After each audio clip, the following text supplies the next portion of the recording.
I'm Gregory. I'm Jefferson. This This is is the the Game Game Master's Master's Corner. Corner. This week, we're going to talk about player etiquette, um, how to manage non traditional parties, unbalanced parties, whatever you want to call it, and Lots and lots of meta stuff. lots of meta stuff. And we'll answer a couple of comments this week on the Game Master's Corner. Sounds like a plan. Roll intro.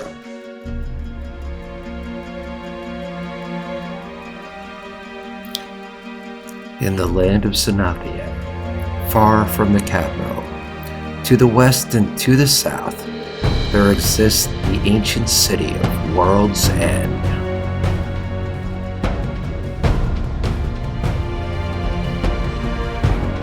There, in the Merchant's Quarter, one may find a tavern known as the Inside Straight. Rollo Stillwater, the tavern keep, a jovial halfling, keeps a table reserved for a most mysterious group, the Game Masters. For it is to this place that they come to discuss the secrets of their arcane craft. This is the Game Master's Corner.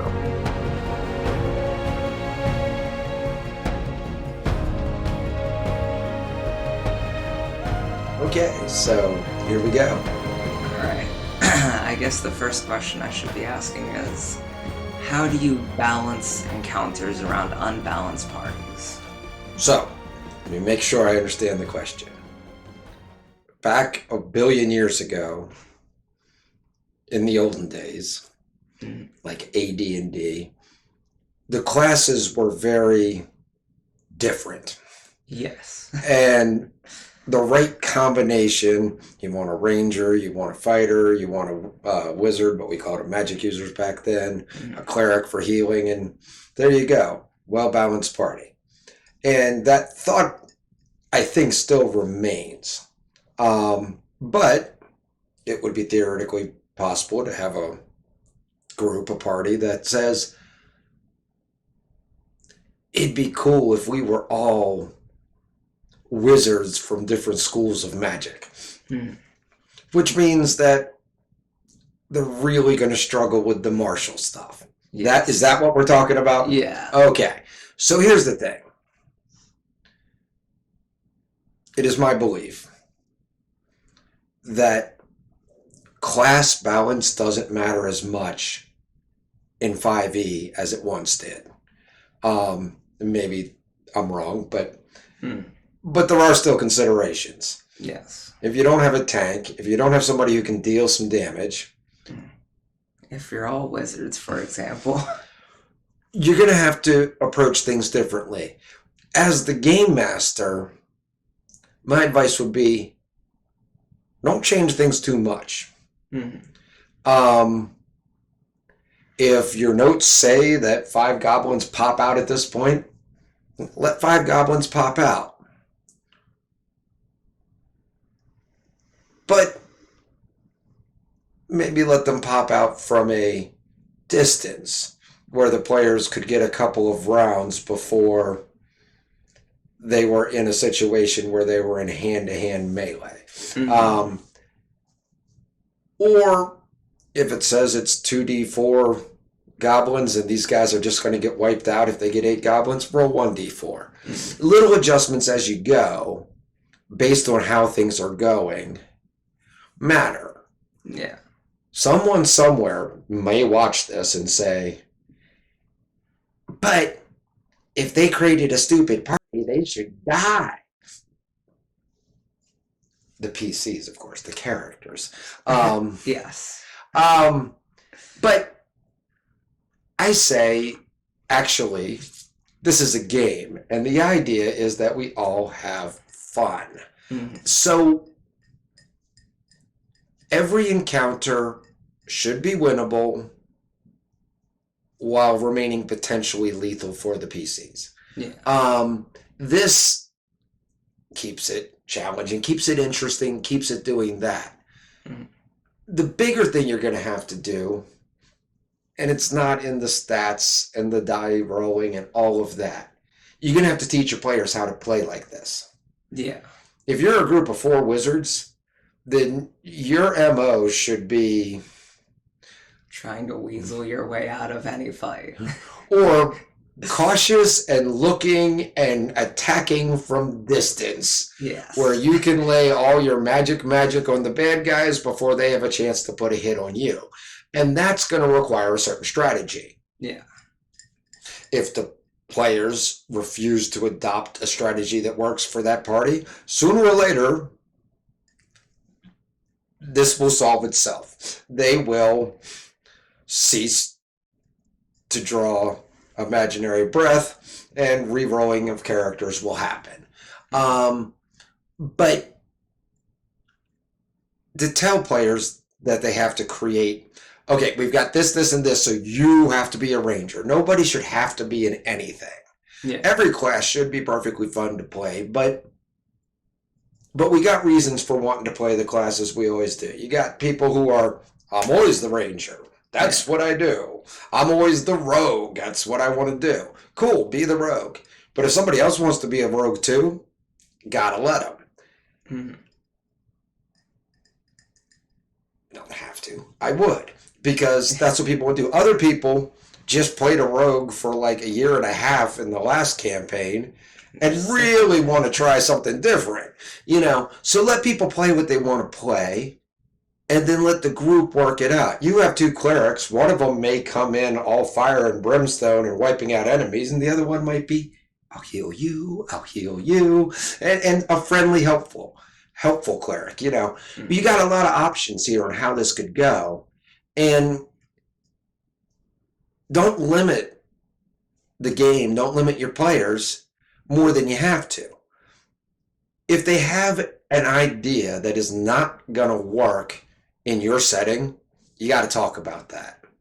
But really, the balancing is more about micro adjustments, just little things that make this work in a way that makes sense for this party. One's got to assume a party of 4 or 5 wizards is going to approach things differently than a party of 5 barbarians. Yes. You want to mess with a party of 5 barbarians? Give them enemies with great range and immunity from non-magical attacks. This will really upset your barbarians, but you can do it this way. You can still keep the gameplay balanced by compensating for the other without cheating, without giving it away. Please. Well, and it occurs to me that 5e is really well adjusted to that, in that every single class has at least 2 to 3 subclasses that you can play with just right out of the player's handbook. And you can choose where you put your skill into in a character. You could have a party with 4 rangers, where one manages to be a tank, one manages to go for range, one is a support player completely, and the other is deals damage. All in the same class. There's lots of ways to balance it. You can be creative, and you should. If we were all playing the same game, there would be no reason to play. We could just all watch that really popular one and see how they play it and say, wow, that looks like fun. I wish we could be like them. Exactly. But we can be like ourselves, and that's what's great about it. That's the point. And as a game master, you've got several obligations in every session. You have to provide the setting and kind of keep the story moving with whatever tools you have. Yes. You've got to make the decisions. Most of them are simple decisions. Roll a die. That number wins. That number loses. Cool enough. Sometimes it's like, I want to do this, this, and this. And it's like, no, you can't have 3 bonus actions. Sorry, that's not how this works. Yeah. And you adjudicate the rules. But the other thing you have is to make sure we're all having fun. Yeah, and that is the most important, I think. Because it's a game. It's not work. When you go to work, nobody promises you'll have fun because it's work. This is a game. If it feels like work, you're doing it wrong. Especially as a player. Yeah. So it's your job as the game master to do the work Yes. to make it fun for the others. Um, and that doesn't mean you give them exactly what they want, because human beings are remarkable in what they actually want and what they think they want are rarely the same thing. So when players tell you they want something, you can pretty much ignore that and try and figure out what they really want. Well, and though I don't think a lot of players think of it like this, you kind of crave conflict, and loss helps you advance the story in a way and makes you feel more powerful and more confident when you do win. So I think that's an important part of the game that gets overlooked. Think of any story you like. Mhm. Movie, book, television, Yeah. Broadway musical, comic books, anime, whatever. Mhm. There's a flow to the way a story works. Yes. And you subvert it in different ways to keep it interesting, but the basic idea is your antagonist have a challenge. They cannot immediately overcome it, or it wouldn't be a story. So they have to usually fail a little bit, figure it out, and then when they come and win, then it's really, really powerful. Yeah. If the Avengers just, capture Loki and say, screw you, dude, it's not a very interesting movie. If Loki manages to steal one of their members, brainwash him, and bring it in, and have the Hulk try and tear apart or successfully tear apart your floating battleship, yeah. then you're like, oh no, they can't do it. What if they don't win? Which is amazing because you know they're going to win. Some part of your brain knows at the end of the day they're going to win. Mm-hmm. But it's that seeing that they could fail makes the success so much more sweet. In the game, this is so much more significant because in a lot of ways, you're living it. Mm-hmm. So it's like, okay, we're going to go fight these things. And these things send you running with your tail tucked between your legs, and you got to go figure out how to do it better. When you finally beat them, that's what you'll remember, And unlike in movies, there is no guarantee that you will win that encounter. No, ever. Almost. Even the smallest encounters can have unexpected consequences. Yes. So anyway, micro adjustments. Coach the players how to play the party in a way that works in your setting, and in the game in general. But if you've got a setting that's a low magic world, and you've got a bunch of people that want to be wizards, that's got consequences. Yeah. And you can deal with that. They can do it, but they have to understand. They're not going to be seen as heroes. They're going to be seen as spooky magic people and get away, and all of that stuff. So it's communication's key, and I'll probably end up saying that a lot, but communication's key, and expecting your players to decipher it all on their own in their head based on what you give them is too much. They're not watching it on a movie screen. They're listening to you poorly describe what's in your head. Yeah. So give them as much information as you can give them without crossing the line of saying, just pick the right-hand door and go through it already. And coaching. Coaching, yeah. And little micro tweaks to the way encounters go. Maybe just the way the bad guys array themselves on the battle map to give them a fighting chance. Yeah. Or if they're not supposed to have a fighting chance, they array differently. But I think that worrying about balance is a thing that people do, mm-hmm. and you should. But what you're looking for is probably broader than what you might be imagining based on rules as written. Yeah.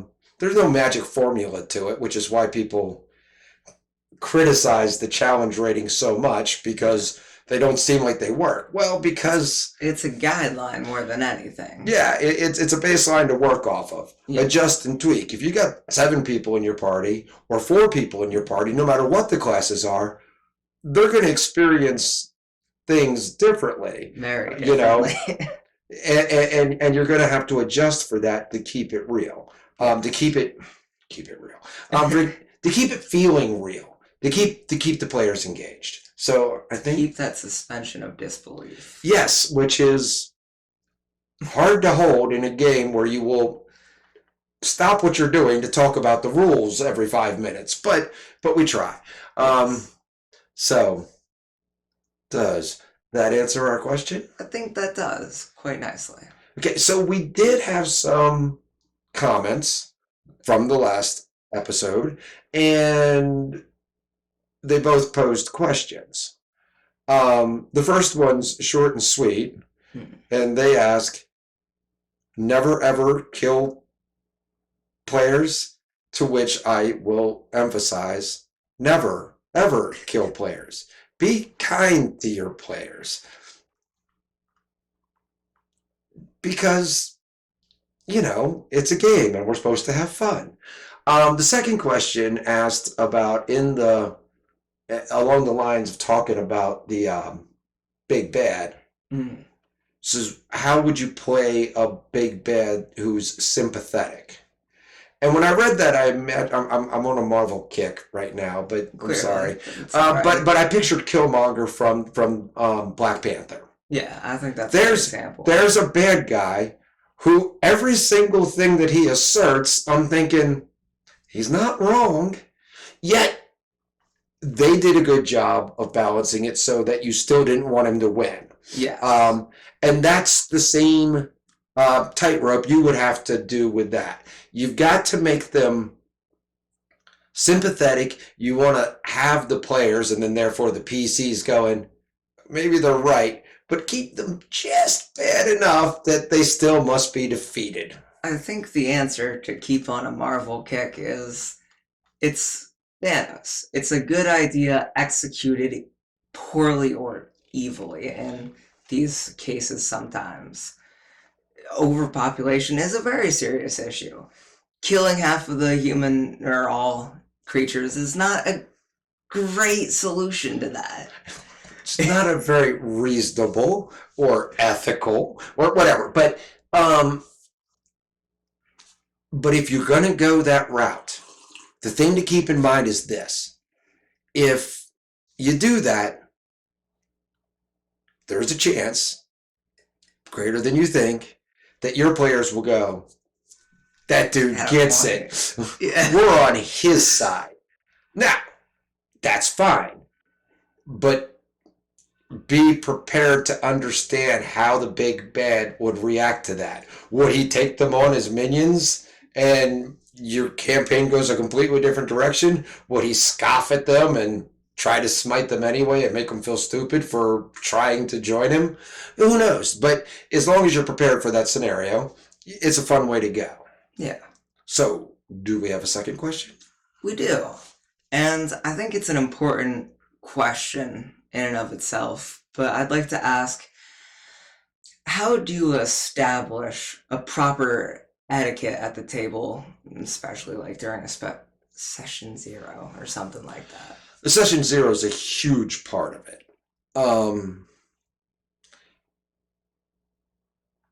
Etiquette at the table is important. And as the game master, it is up to you and nobody else to define it. Because here's the reality.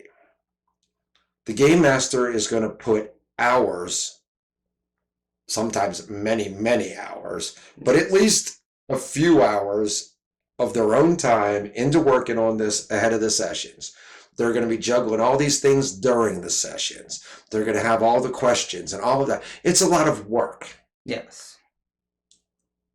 There's no way that you should do that kind of work and then sit at a table where you are uncomfortable with the way things are happening. So you need to establish it. You need to lay it out. Saying, oh, I don't want to tell them how to be. No, tell them how to be. Then everybody understands. And a session 0 is the starting place for this and the way to establish the things. There's a couple of things I always say in my session 0. Yeah. Do not be mean to the other players. If players are unhappy with each other, I don't want it at my table. Yeah. Your characters can hate each other as long as it doesn't spill back up to the players, because I'm not comfortable with that. I don't want to deal with people who are upset with each other when we're trying to play a game. It's right. not fun. I don't want certain things in my game. I want my games to remain PG-13, and I want people to not explore their fantasies of being horrible human beings in my game. Yeah. Not interested. Don't want any part of it. I won't have it. I lay all of that out. I also lay out a couple of other things. I expect you, the player, to keep track of your stats, to know how your shit works.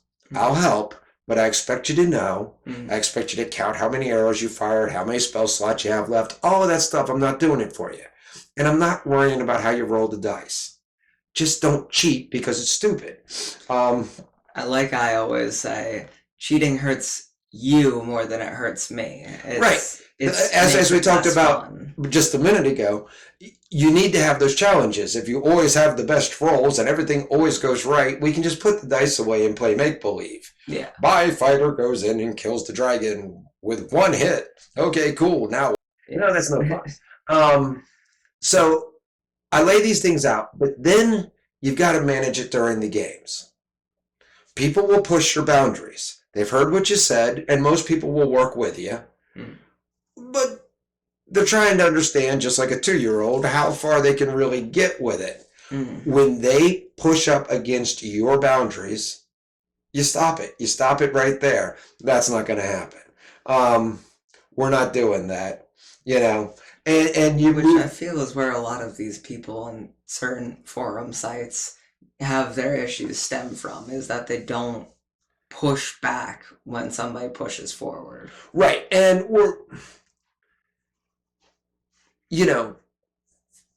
feedback from the players matters. It does. Of course. So when I establish what my boundaries are, and one of them is no rape stuff,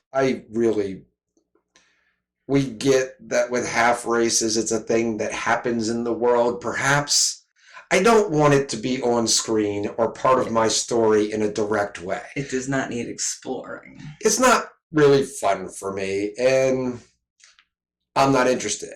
But if a person has a question about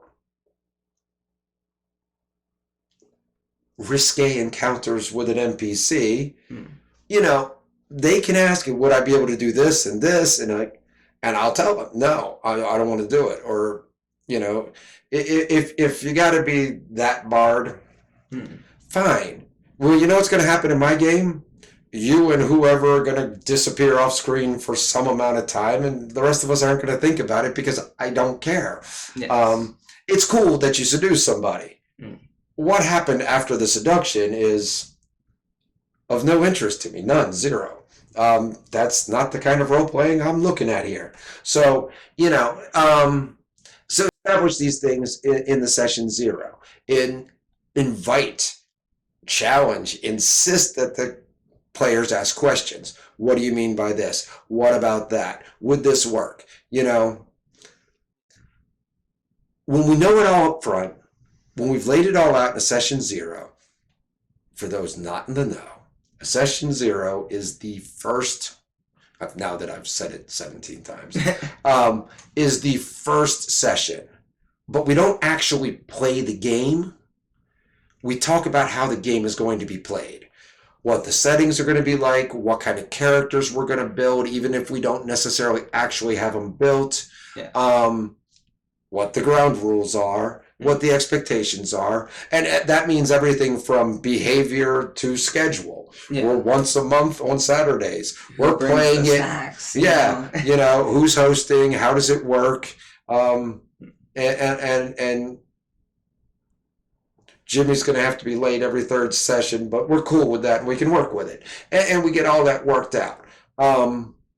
and then we're ready to go, so that when we hit session 1, we can hit the ground running. And of course, there's going to be questions and stuff, but it's not going to be like, okay, my character is a baby raper, and I'm like, no. That we discussed that. That's not happening, so we know it won't. Yeah. The session 0 gives us a lot of opportunity to set the tone. And I'm a pretty laid back GM in terms of how I worry about things. I ignore a lot of shit. Everybody at my table sometimes looks at their phone or gets distracted on a side conversation or whatever. Mm. Sometimes I just sit back and wait until we're focused again. Sometimes I get their attention and make sure we're going forward. Sometimes I ask a very pointed question. Yes. But none of this is surprising to my players, and not just because we've been doing this for a ridiculously long amount of time, but because I made it clear on day 1. Yeah. This is how my game plays. As a player, if you go to that session 0 and you don't like what you're hearing, don't try and work around it. Politely excuse yourself. Mm. You know what? I don't think this is the game I'm looking for. Sorry. I'd rather hear that than have somebody who is working against me to play a different game than the one I'm trying to play week after week, you know? Yeah, if you want to be a terrible person, go play Warhammer. We love Warhammer. Theoretically, we've never played it, but all the people are bad. It's grimdark. I'll take your word for it. I did have a question, and I was curious if, say, we establish all of our etiquette in a session 0 and a couple of sessions in, as a player, either another player or just the way things are going is making you personally uncomfortable, how would you recommend somebody goes about dealing with that issue? This is funny because in my mind this should be common sense, but here's the reality. Many people who play tabletop role-playing games are socially awkward. I don't know why that is, maybe just because many people are in general. Yes. But I think that I'm a socially awkward person, and I like playing the game because I can go be in a make-believe world where I don't have to deal with all the social weirdness of the real world. Exactly.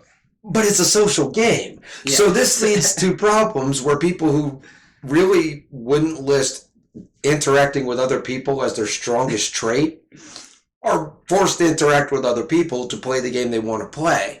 So there are some simple things. If we're all friends at the table and somebody crosses a line, say, hey, buddy, let's not do that. If you feel like you can't do that, let the game master know.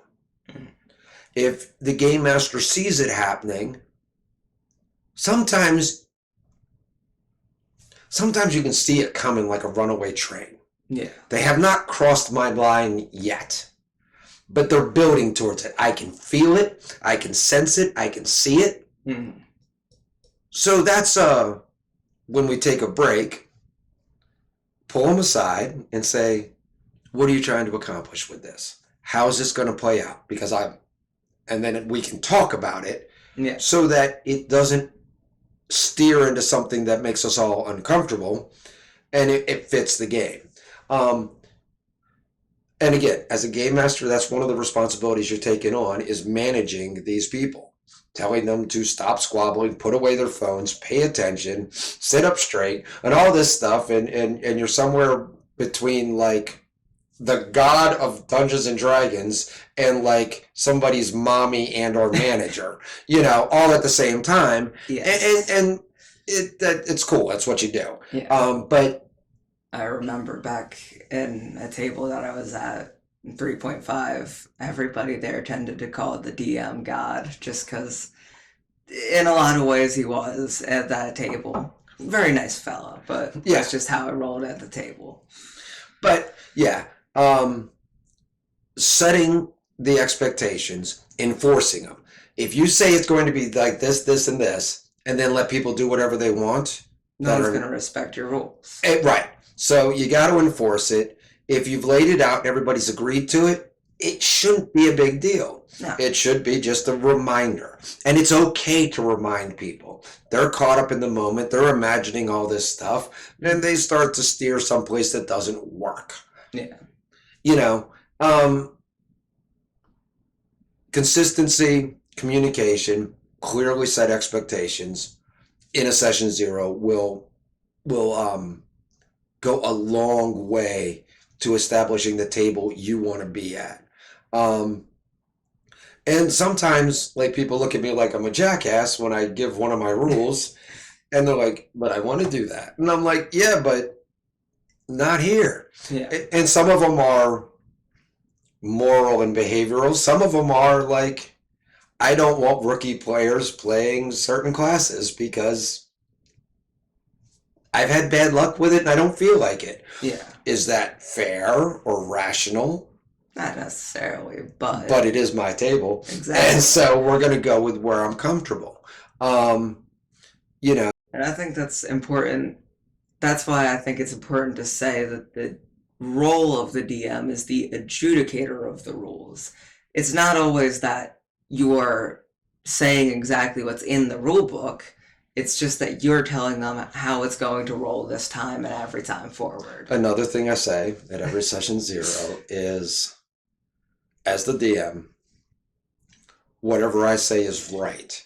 If it happens to be wrong, it's still right. Mm-hmm. If you point it out to me afterwards and I look it up and I was wrong, it was still right, but retconning may happen to address it. Yes. Because if you know the rules better than me, good for you. Yeah. But I'm the one, I can manage to not remember a rule that I've known for years in the heat of the moment when a dozen things are happening at once, and all of a sudden they're like, I want to use this feat. And I'm like, how's that work? Yeah. And I guess wrong, or I understood wrong. But after just about every session, I find myself looking up something to say, that felt funny. Okay, it was just written funny. Here's how I'm going to play it going forward. Or, oh, whoops, I didn't understand that. Now, let's make adjustments and go. But in game, if I say you only get a D4 damage when your weapon gets D6, you tell me. That's your responsibility. Yes. If you say I want to cast 3 spells at once and I'm like, no, that's not how this works, then that's not how this works because I said so. Yeah. That is the good part of being the GM. I'm wearing that shirt, aren't I? No, I'm not. No, you're not. Okay. One day I will. Okay. So, I think that probably about does it for us this week. Yeah, I think so. Do you want to remind them about the thing? Yeah. If you guys would like to, it would make a world of difference to us if you liked and subscribed. And comments are always appreciated, as you saw. And be kind to one another, and we'll see you next week.